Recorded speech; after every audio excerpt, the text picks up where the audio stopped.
ressuscité, il est vraiment ressuscité. En ce jour de Pâques, nous recevons cette très très bonne nouvelle aujourd'hui. Le tombeau est vide, notre Seigneur est vivant. Alors que vous veniez ici régulièrement, ou alors pour la première fois ou les premières fois, que vous soyez croyant, pas croyant, orthodoxe, catholique, ou si vous ne savez pas très bien comment vous définir, cette bonne nouvelle vous est adressée aujourd'hui, la bonne nouvelle de la résurrection, la bonne nouvelle qu'au fond, après la douleur, après la perte, après le deuil, après la nuit, il y a un jour qui se lève. Alors, je vous invite à vous lever si vous le pouvez.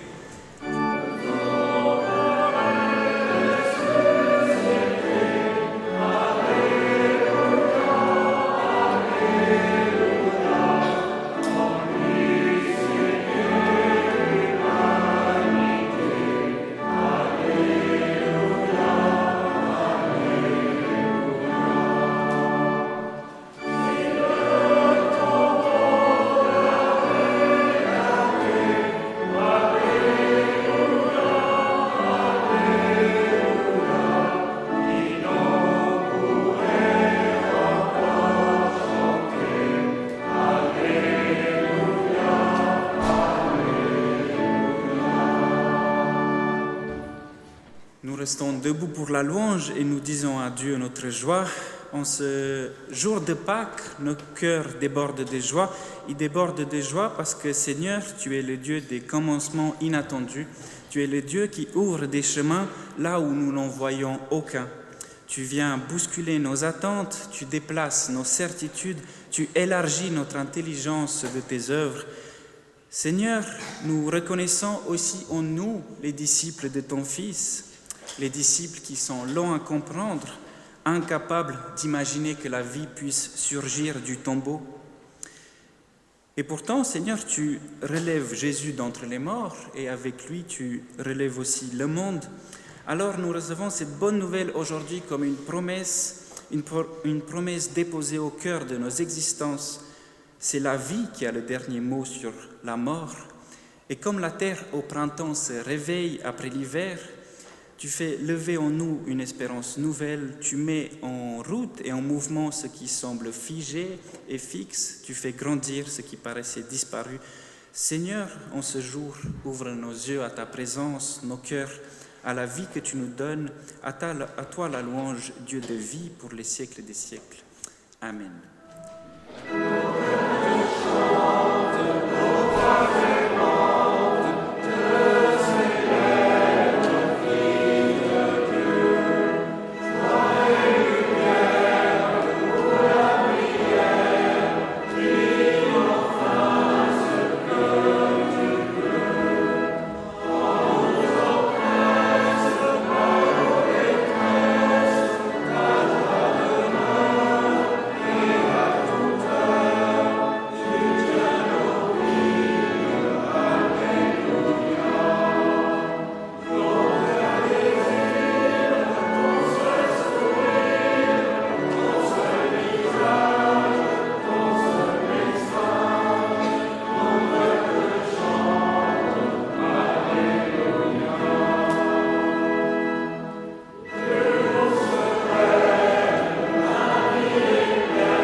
Je vous invite à la prière de repentance, donc à un moment où nous reconnaissons nos torts et nous disons que nous sommes humains finalement.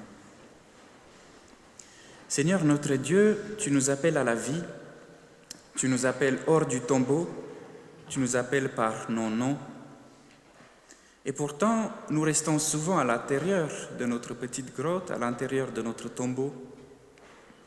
Nous habitons ce qui nous enferme, nous nous installons dans nos peurs. Tu roules la pierre et nous hésitons à sortir. Tu ouvres un passage pour nous et nous regardons souvent encore et encore en arrière. Seigneur, nous reconnaissons devant toi tout ce qui résiste en nous à la vie, nos enfermements, nos habitudes, nos renoncements à espérer. Nous reconnaissons aussi, Seigneur, que parfois nous préférons l'immobilité au mouvement, nous préférons le connu à l'inattendu, le repli à la rencontre. Dieu de résurrection, viens nous chercher là où nous sommes. Appelle-nous encore et encore et donne-nous d'entendre ta voix. Fais-nous sortir de nos tombeaux, remets-nous debout et conduis-nous vers la vie que tu ouvres pour nous. Par Jésus-Christ, le vivant.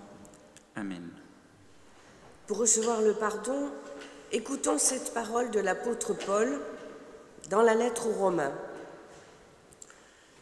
J'en ai la certitude, ni la mort ni la vie, ni les anges, ni les dominations, ni le présent, ni l'avenir, ni les puissances, ni les hauteurs, ni les profondeurs, ni aucune autre créature ne pourra nous séparer de l'amour de Dieu, manifesté en Jésus-Christ, notre Seigneur. Recevons ce pardon et rappelons-nous que nous sommes aimés, accueillis et invités à vivre de cet amour. Amen. Alors nous pouvons entendre la volonté de Dieu pour nos vies. Et peut-être qu'au fond, la volonté de Dieu pour nos vies, c'est cette parole que Jésus adresse à Lazare dans l'évangile de Jean au chapitre 11, verset 43. Jésus dit à Jean, il crie, il dit « Lazare, viens dehors. Lazare, viens dehors. » Dieu nous appelle à la vie, il nous appelle hors de nos tombeaux, et hors de ce qui nous enferme, de notre petite obscurité. Et donc, en ce jour de Pâques, cette parole devient aussi notre promesse. Lazare vient dehors, Darius vient dehors. Alors marchons dans cette vie nouvelle, appelée, relevée, envoyée à la suite du Christ vivant. Amen.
Avant de lire les Écritures, nous prions. Seigneur notre Dieu, ouvre nos cœurs et nos intelligences à l'écoute de ta parole. Que ton esprit nous rende attentifs, qu'il éclaire ce qui demeure obscur en nous et qu'il nous conduise vers ce qui fait vivre. Donne-nous d'entendre cette parole comme une parole pour aujourd'hui, capable de nous rejoindre, de nous relever et de nous mettre en marche. Amen. La lecture du jour est dans l'Évangile de Jean, au chapitre 20, les versets 1 à 9.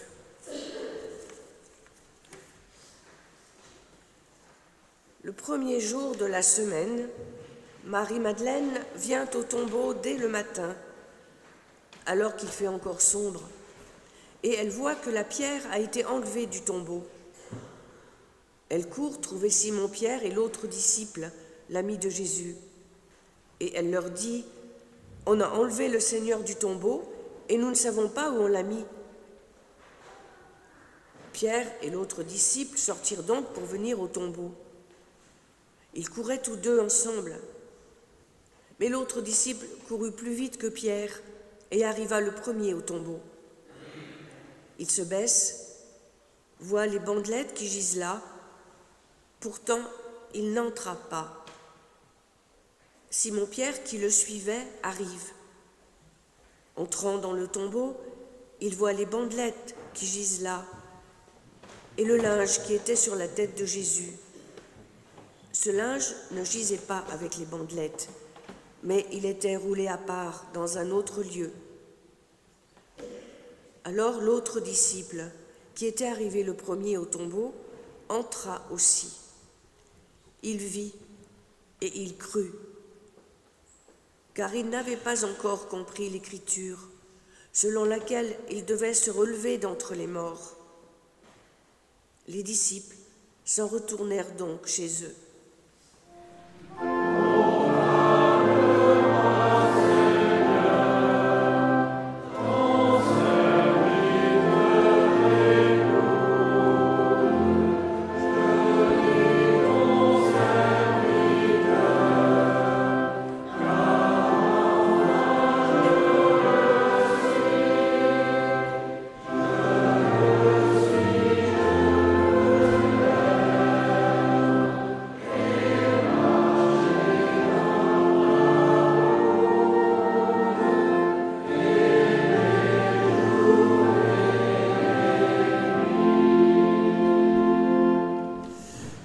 Ils ont enlevé le Seigneur et nous ne savons pas où ils l'ont mis. Voilà les premiers mots prononcés le matin de Pâques. Et c'est un très très beau texte. C'est intéressant parce que dans ce texte pascal, il n'y a pas d'apparition du Christ, comme on pourrait s'y attendre. Il y a au contraire une disparition du Christ. Et peut-être que tout commence là, justement. Peut-être qu'avant les apparitions spectaculaires et lumineuses du Christ, la foi pascale se dit dans une disparition. Peut-être que Pâques et la résurrection commencent d'abord par une absence. Et en ce sens, il est fascinant de remarquer que le christianisme ne s'est pas d'abord fondé sur une présence éclatante du Christ au milieu de ses disciples, mais au contraire sur un manque, sur une absence, sur un vide. Le matin de Pâques, le tombeau est vide. Ils ont enlevé le Seigneur et nous ne savons pas où ils l'ont mis. Marie vient au tombeau à l'aube, alors qu'il fait encore sombre, et peut-être qu'elle est encore dans la douleur du vendredi saint, peut-être qu'elle est sûrement encore en deuil, et peut-être qu'elle se déplace aussitôt pour prendre soin du corps de celui qu'elle a perdu, mais peut-être aussi par impossibilité de rester chez soi. Quand on perd quelqu'un, on ne sait pas quoi faire de notre corps, on ne sait pas où aller, quoi dire, qui voir. Alors Marie se déplace très tôt et elle va au seul endroit où elle sait que son absent est encore présent quelque part. Elle se rend au tombeau, là où elle sait qu'il y a encore une présence de par le corps du Christ. Et en fait, le tombeau est vide, la pierre est déplacée. Et le lieu du deuil, le lieu qui fige la relation entre Marie et Jésus, à ce moment-là, quelque part, ça lui est refusé. Et pourtant, dans ce face-à-face avec le vide, dans ce face-à-face entre Marie et le tombeau vide, il y a quelque chose d'intéressant qui se passe parce qu'on pourrait s'attendre à ce que Marie s'effondre dans la stupeur et qu'elle ne bouge plus, qu'elle soit immobilisée. Mais en fait, c'est tout à fait le contraire. Marie ne reste pas paralysée devant le tombeau, elle se lève, elle court et elle parle. Elle va trouver les autres parce que peut-être, au fond, dans cette expérience du vide, aussi déroutante soit-elle, il y a quelque chose d'autre qui se joue et elle doit être entendue. L'expérience du vide doit être entendue, elle doit trouver une oreille à qui se dire. Marie se met à chercher le Christ parce qu'il n'est plus là où elle pensait le trouver, et elle fait en fait l'expérience d'un Christ absent.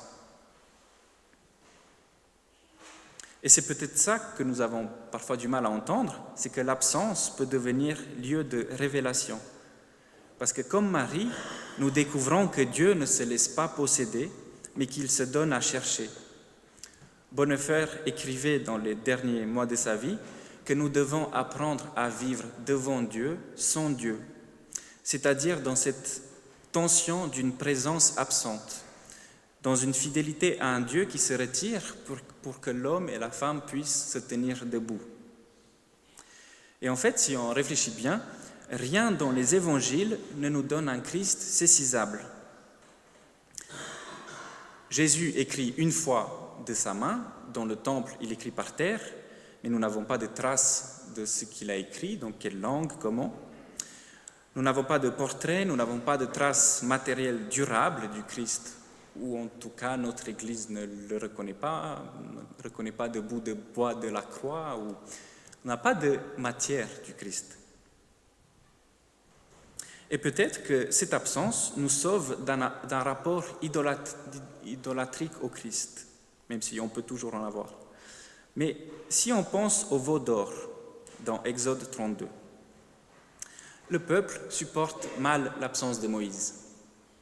Moïse s'en va sur la montagne, alors le peuple, qui est livré quelque part à un Dieu absent, va commencer à se façonner une idole, à créer un Dieu de métal, un objet visible, accessible, domestiqué.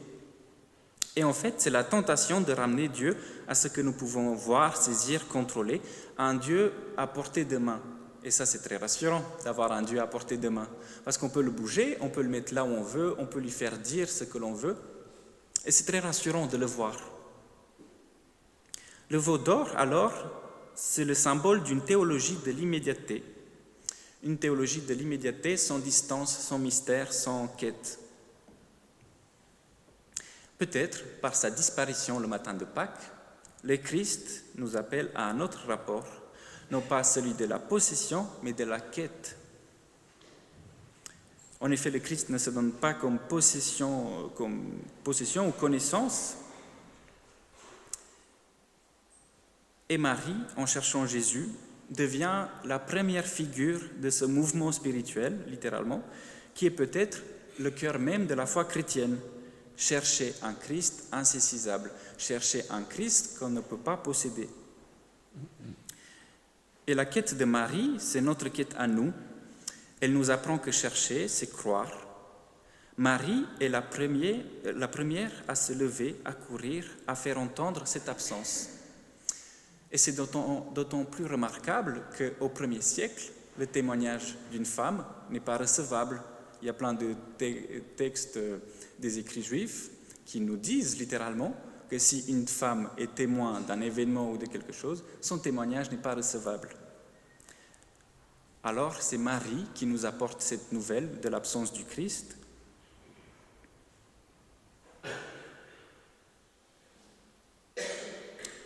Et en fait, c'était très efficace, l'annonce de Marie, le témoignage, parce que elle fait entendre l'absence du Christ et à l'instant même où elle partage cette nouvelle, d'autres se lèvent à leur tour. Pierre et les disciples que Jésus aimait, disant que c'est Jean, Pierre et Jean se lèvent eux aussi ils se lèvent, ils se mettent en marche et ils se mettent même à courir. Et ça mérite aussi d'être souligné, ils courent vers une absence. Ils courent pour bien voir que quelque chose n'est plus là. Et ça, c'est quand même assez étonnant comme démarche. Paul écrit « Je cours pour tâcher de saisir, ayant été moi-même saisi par le Christ. » Parce qu'au fond, quand on court vers quelque chose, on court pour atteindre un objectif, un but. Là, Pierre et Jean courent vers une absence. Donc, en fait, leur course ne s'arrête pas au tombeau, elle est appelée à continuer au-delà de ce qu'ils vont voir ou pas voir dans le tombeau. Les disciples courent pour faire l'expérience de l'absence. Ils sont 2 à courir vers le tombeau, mais il y a un d'eux qui court plus vite que l'autre. Alors on peut dire, c'est parce qu'il est un peu plus jeune, donc il court un peu plus vite. On peut dire parce qu'il est peut-être plus entraîné, donc il arrive en premier. Mais peut-être que Jean,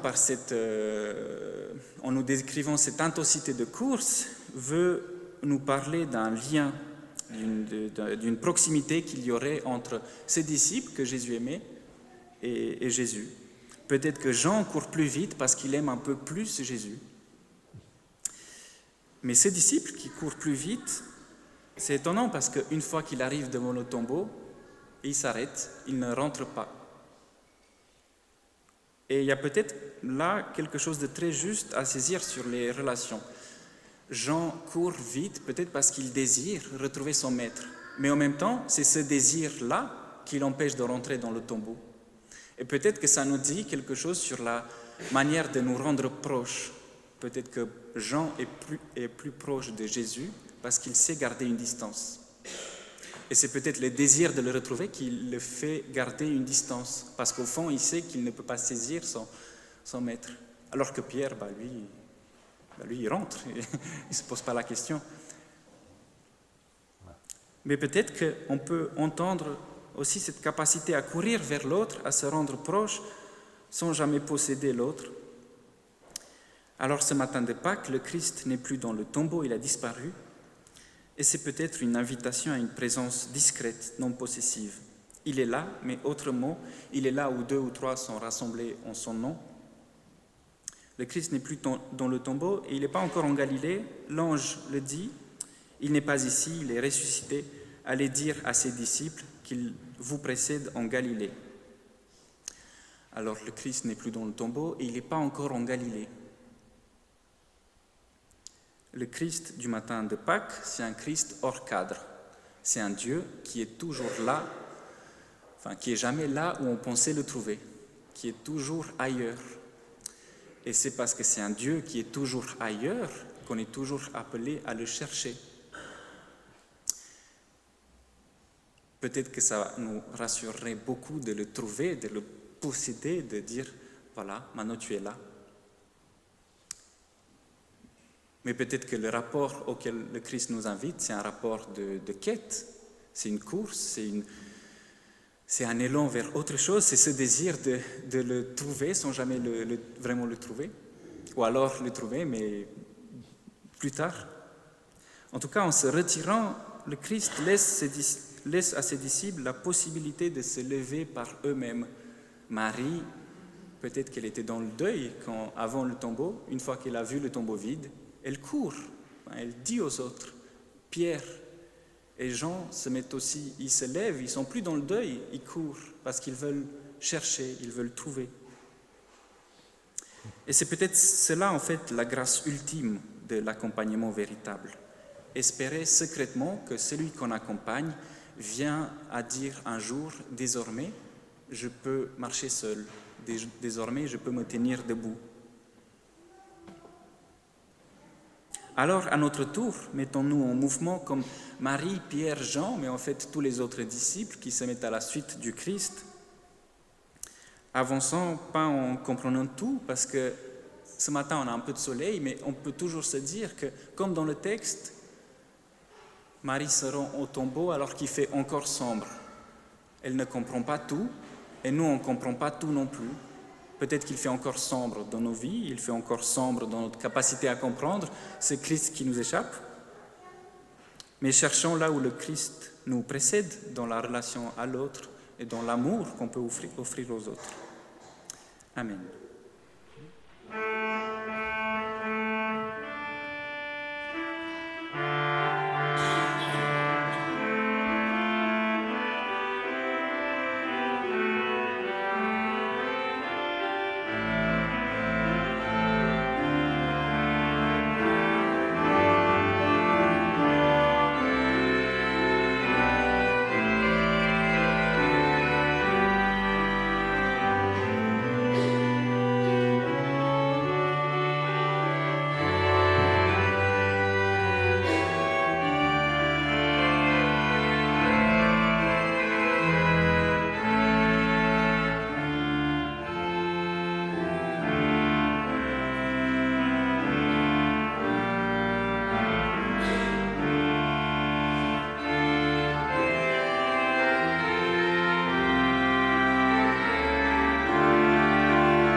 C'est le moment de la prière d'intercession, donc c'est une prière pour les autres églises, mais aussi pour nous-mêmes.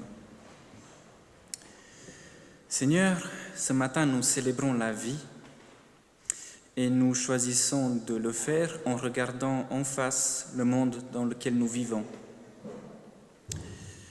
Aujourd'hui, c'est un jour de joie, mais nous voudrons aussi t'adresser notre colère, notre incompréhension, notre incapacité à comprendre pourquoi la violence ne s'arrête pas dans notre monde. Seigneur, ne nous laisse pas devenir des gens pour qui la souffrance des autres est un bruit de fond. Nous prions pour celles et ceux qui gouvernent les nations, pour celles et ceux qui ont entre leurs mains des décisions qui font vivre ou mourir. Donne-leur la sagesse que le pouvoir efface souvent.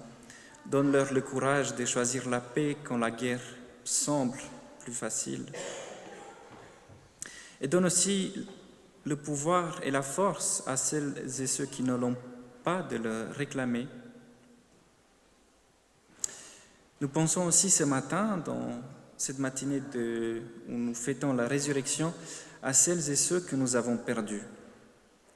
Nous pensons à celles et ceux que nous aimons et que nous ne verrons plus de ce côté-là de la vie. Leurs noms tu les connais, Seigneur, nous n'avons pas besoin de te les dire. Mais nous pensons à eux dans cette espérance de la résurrection. Nous prions aussi pour l'Église universelle, pour cette immense communauté dispersée à travers le monde qui ce matin, dans des milliers d'endroits, dans des milliers de langues, dit la même chose, il est ressuscité. Nous prions pour les chrétiens et les chrétiennes qui célèbrent Pâques dans la peur, dans des pays où ils doivent se cacher pour célébrer Pâques. Nous prions pour l'unité de cette Église que nous fragmentons si facilement pour que nos divisions ne l'emportent pas sur ce qui nous rassemble ce matin devant le tombeau vide. Seigneur, tu n'as pas ressuscité Jésus dans un monde de paix, tu l'as ressuscité dans un monde occupé, violent, injuste, un monde où le pouvoir crucifiait ceux qui les dérangeaient. Et c'est dans ce monde-là que tu as dit que la mort n'a pas le dernier mot. Donne-nous d'y croire assez pour en vivre. Amen. Je vous invite à vous lever, si vous le pouvez, pour l'envoi et la bénédiction. Nous avons entendu cette bonne nouvelle ce matin, le Christ est ressuscité. Cette parole nous accompagne maintenant sur tous nos chemins de vie. Allons, portons cette espérance et cette bonne nouvelle partout où nos chemins de vie nous mènent.